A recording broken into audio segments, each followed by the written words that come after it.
Good afternoon to you. 507 WMAL, where Washington comes to talk. Coming up, 5:30, Ryan Bangert joins us, Senior Counsel and Vice President of Legal Strategy over at the Great Alliance Defending Freedom. They've got a new lawsuit out against Albemarle County and the way that it's treating the students there, injecting critical race theory into their minds. Wild stuff. The parents are pushing back, and ADF is there with them. We will talk to Ryan about that coming up. We'll also talk to you at 888-630-9625, 888-630-WMAL. Joining us right now is our friend Tom Fitton. He's the president of the great organization Judicial Watch.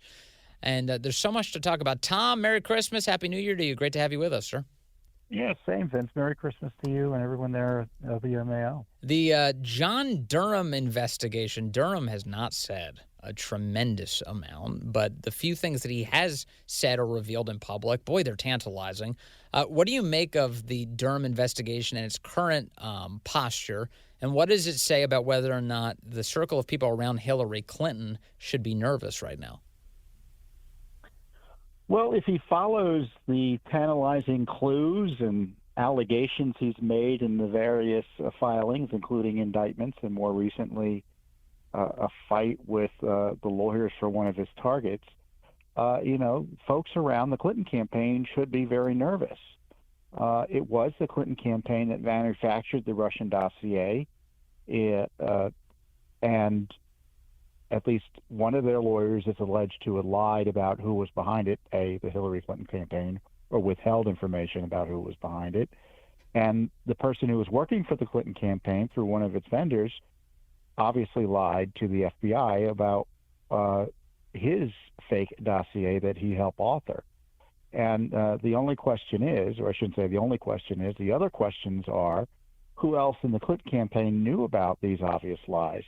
I mean, what's frustrating to me is that the FBI, and this is what I would be raising if I were on a defense here, is, look, the FBI had hired Christopher Steele. They were working with him. They paid him money in 2016. It was a joint operation in many ways.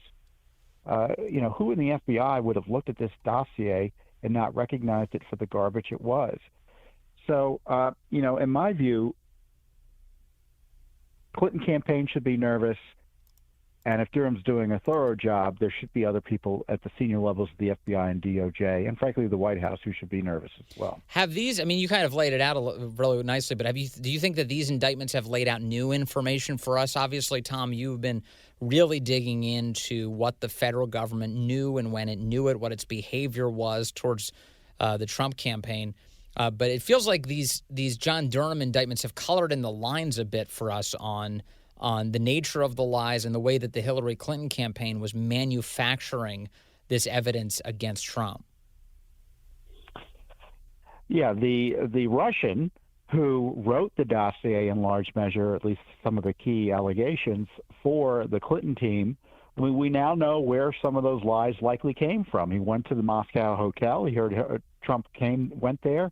So what did he do? He added all this fake information about prostitutes and P-tapes. It was like he took these kernels of truth and then just made up stuff and put it on top of it and put it into the dossier. Vince, I'm sure we talked about this on the radio before. Anyone who's looked at the dossier would have immediately seen it to be some sort of crank conspiracy theory against Trump. Yet the FBI took it seriously, and one of the reasons we're being told by Durham it took it seriously is because, for instance, Clinton's campaign lawyer tried to diminish the involvement by withholding it from the FBI of the Clinton campaign in the operation. Right. I don't think that's. I don't. Well, think that's Michael Sussman, the Clinton lawyer you're referring to, Michael Sussman at Perkins Coie, he was the lie that he's alleged to have told is. He claimed he wasn't representing any particular client when he was trying to share this dirty information about Trump with the federal government, the Justice Department, and the FBI. And then it turns out he was billing the Hillary Clinton campaign for the hours he was doing this. Well, and there's a pattern of conduct there. So he's pretending to not have any fingerprints political on the dossier. You have tweets from Hillary Clinton around the same time frame saying, oh, look at these look at these Russia allegations against Trump. I wonder what's behind them. She was behind them. So she was doing, and her campaign was doing the same type of fakery to the public, pretending there was independent information that there was this Russia conspiracy to steal the election and that Trump was compromised, when in fact they had concocted the whole thing and were lying about it. Mm-hmm. And what I find troubling is, it's one thing for this political dirty tricks to be this political dirty tricks campaign to be run by a campaign. It's another thing to have the government say, "Oh yeah, give us more, give us more. Let's use it as a justification to target and spy on the Trump campaign.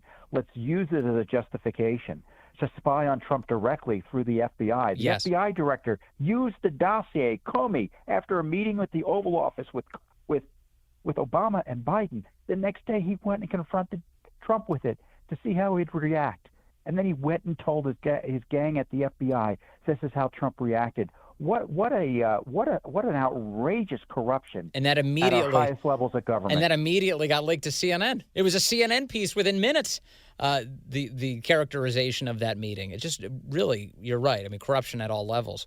So John Durham and the Justice Department. It's kind of interesting what's going on. Before you joined us, I was talking about how Claire McCaskill, former senator, Democrat, is angry that Merrick Garland isn't criminally prosecuting Donald Trump yet. She claims that if he fails to do that, he's going to go down as one of the worst, if not the worst, attorney general in American history. Hilarious to hear a high-profile Democrat say that. But she's saying that because he's failing thus far to prosecute her political opponent. Then we have this. The media is turning on Durham. These reports over the last week, all of a sudden they're saying, well, John Durham has spent nearly $4 million so far on this investigation, and it's only turned up a couple of indictments. As all of a sudden, it looks like the press, Tom Fitton, angry that the Justice Department is engaging in anything that could absolve Donald Trump of guilt. Well, the first part first is that you have McCaskill, who's talking really for the January 6th committee. They've concocted this idea that opposing and really lobbying Congress to do what the law allows them to do, it could be argued, on the handling of the Electoral College votes, is obstruction of Congress. So what they want to say is that if you thought the election was mishandled and Congress should have corrected it, you broke the law and you should be jailed. And of course, the convenient part of that is Trump is the likely candidate for the Republicans in 2024. So let's make objections to Biden getting elected to be, let's turn that into a criminal case against Trump and others. And then secondly, you've got the complaints against Durham, because Durham is doing what the Justice Department should have been doing for years, which is investigating the whole conspiracy against Trump, which involves not just Hillary Clinton, but the Democratic National Committee. Certainly in the least, the people at senior levels in the Obama White House are implicated, like Jake Sullivan, National Security Council advisor. Obama himself should be questioned. Biden should be questioned in the least about this. And so they don't like the idea of the Justice Department investigating anyone other than their political opponents. And in my view, that was the big reason for Russiagate back in 2017. It was to freeze the Justice Department from investigating Hillary and Obama. And now they're doing what they're supposed to do. And I would argue, and I think quite many others might share this, it may be a day late and a dollar short. But better late than never if he's going to proceed, directly as he should have with the Clinton campaign, the FBI and Justice Department who were involved in this conspiracy. Yeah, I mean, this is it'll be great to actually get some information out. But boy, I've developed a healthy dose of pessimism about the chances of anything meaningful coming. But I did see. Well, your pessimism should be inversely related to the attacks on Durham. The more they attack, the more hopeful you should be that he's actually doing something. That he's getting close to something interesting. I mean, so for instance, that attorney, Mike Sussman, who Durham charged with lying to the FBI, one of the guys who we kind of wonder if when his name is going to pop up is Mark Elias, who worked for the Clinton campaign, commissions the Steele dossier. He's really the central figure.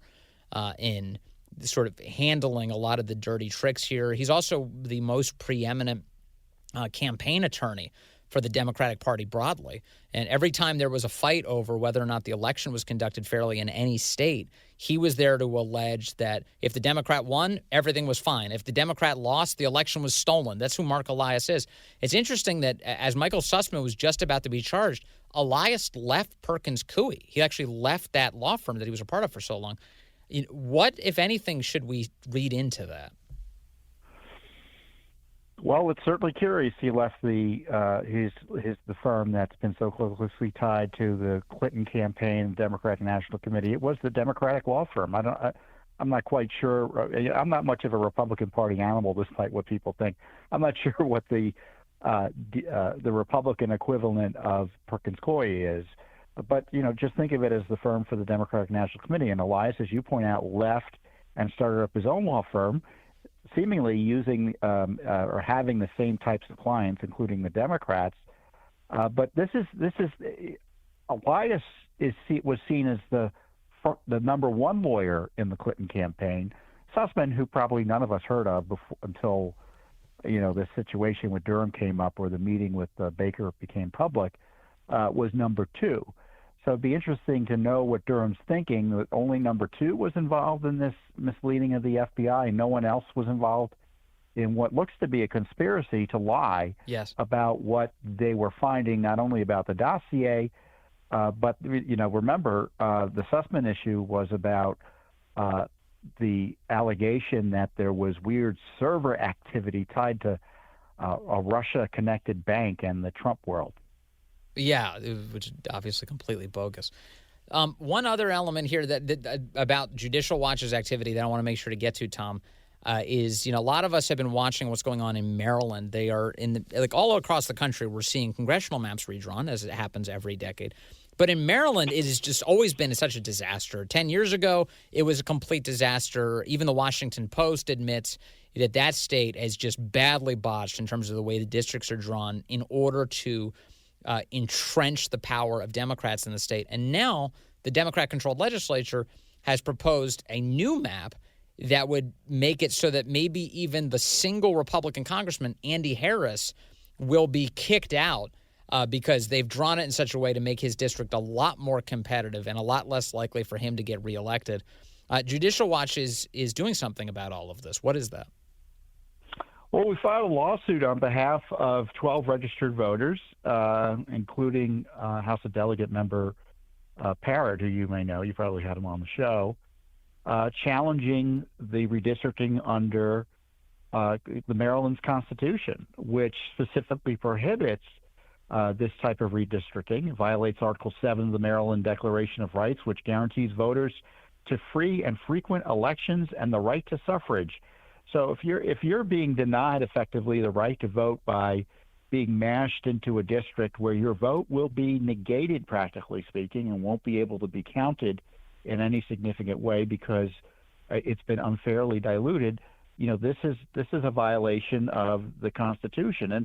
And more specifically, each legislative district shall consist of adjoining territory, be compact in form and substantially equal population. Due regard shall be given to natural boundaries and the boundaries of political subdivisions. Well, how does that fit in with a district, for instance, that is connected by what? The Chesapeake Bay Bridge. Right. So those communities have nothing to do with one another, except one of those communities is being used in order to diminish the value of the vote of the other community. And it's being done specifically to empower Democrats. I'm glad you're confronting it over at Judicial Watch. Look, and just to be clear, there are always politics in redistricting, but this is abuse of power when you've got pterodactyl-like maps and maps that begin in the panhandle of western Maryland and come down to Montgomery County. I mean, yes. Who are they fooling? Yes, some people stare at clouds to figure out what they look like. You could stare at Maryland's congressional districts and find pterodactyls. Thank you, Tom. Great to talk to you. Please have a very happy New Year. You too. Thank you.